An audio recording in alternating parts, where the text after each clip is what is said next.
Bonsoir. Vous débutez l'année 2022 avec un opéra de Rossini, alors peut-être pas le plus connu, mais c'est un peu devenu votre gourmandise de mettre en lumière des œuvres méconnues.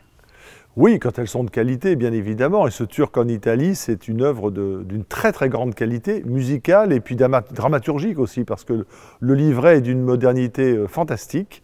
Et j'invite tous les spectateurs qui le pourraient encore à venir nous rejoindre. La distribution est éblouissante, mais vraiment l'histoire est formidable, puisque c'est un dramaturge qui cherche un sujet. Mais pour resituer cette œuvre, on pourrait la qualifier plutôt d'opéra comique, Ah, tout à fait, oui, c'est ce qu'on appelle un opéra bouffe. Parce que, non pas parce qu'on y mange, bien sûr, mais parce que, voilà, au sens bouffe, on s'amuse. Mais en même temps, il y a un petit arrière-plan derrière de nostalgie, très humain, qui me plaît énormément. Comment avez-vous préparé cette création? C'est un travail de longue haleine? Ah, de très longue haleine. C'est un ouvrage, vous savez, la fantaisie ou le comique, c'est la chose la plus difficile à réaliser.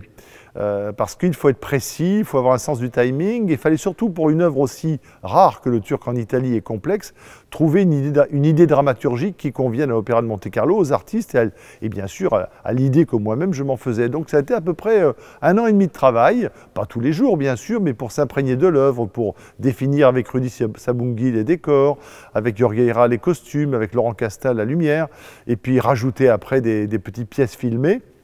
Un gros travail, mais je crois que l'aboutissement de ce travail qui aura lieu donc ce soir, dans quelques minutes, avec la Générale, donnera, je l'espère, satisfaction à ceux qui pourront y assister. C'est vrai qu'il y a toujours chez vous cette envie de monter des opéras très chatoyants, qui en jettent un peu plein les yeux. J'essaye toujours d'être élégant dans le propos. Quitte à être brutal quand il le faut, mais là, ce n'est pas l'objet. J'essaye d'être surtout intéressant. Voilà. Alors, quand l'élégance peut se mêler à l'intérêt, voilà, je pense que tout le monde y gagne, parce que la musique de Rossini, justement celle-ci, est superbement élégante et pleine d'esprit. C'est difficile de se hisser à une telle hauteur. Jean-Louis Grinda, là, dans l'immédiat, il y a ses dates à Monaco, mais l'objectif aussi, c'est de l'exporter ensuite, ce Turc en Italie. Oui. Tout à fait, c'est-à-dire que là, c'est tout l'Opéra de Monte-Carlo en fait qui sera invité fin juin, début juillet prochain à l'Opéra de Vienne. C'est une très très grande première dans l'histoire de l'Opéra de Monte-Carlo. Et je crois d'ailleurs que c'est une grande première dans l'histoire de l'Opéra de Vienne que d'inviter une maison d'opéra étrangère pour occuper le terrain pendant 15 jours avec un festival Rossini au cours duquel ce festival nous jouerons 3 représentations de Turc en Italie, la Cenerentola et un grand gala final. Le binôme Jean-Louis Grinda, Cecilia Bartoli fonctionne décidément très bien. Avant la transmission de témoins en fin d'année, vous êtes là sur la même affiche, tous les deux, pour cet opéra. Oui, pour la première fois. Je suis très content, très heureux de partager ce moment privilégié avec celle qui est sans doute une des plus grandes artistes du monde, sans aucun doute, peut-être la plus grande, par son intégrité, par son engagement, par sa force de travail, par son imagination, sa fantaisie. Et je crois que demain, elle sera une très grande directrice d'opéra. C'est en début d'année encore et toujours sur fond de Covid. Est-ce que cela a compliqué la logistique pour la mise en place de cet opéra? Est-ce que vous avez dû adapter le casting ou est-ce que les troupes sont, elles, au complet?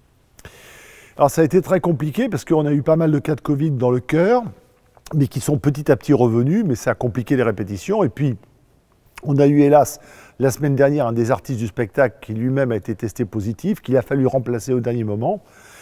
Voilà, on est à l'abri de rien. On tend le dos, on surveille, on teste, tout le monde est très prudent. Les artistes sont très professionnels, très prudents, mais bon, les temps sont ce qu'ils sont et on ne sait jamais si on pourra jouer le prochain spectacle.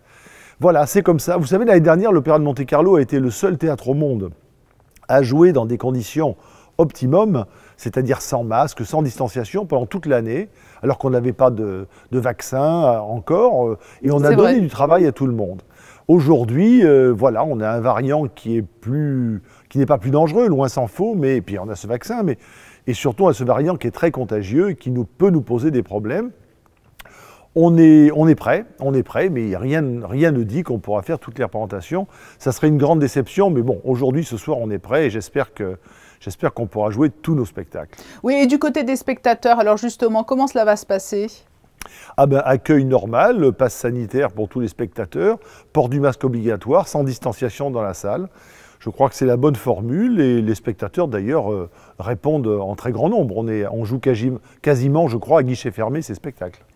Le Turc en Italie de Rossini, c'est donc vendredi à 20 h, dimanche 15 h et mardi 25, jeudi 27 à 20 h. Merci Jean-Louis Grinda d'avoir accepté notre invitation. Merci à vous.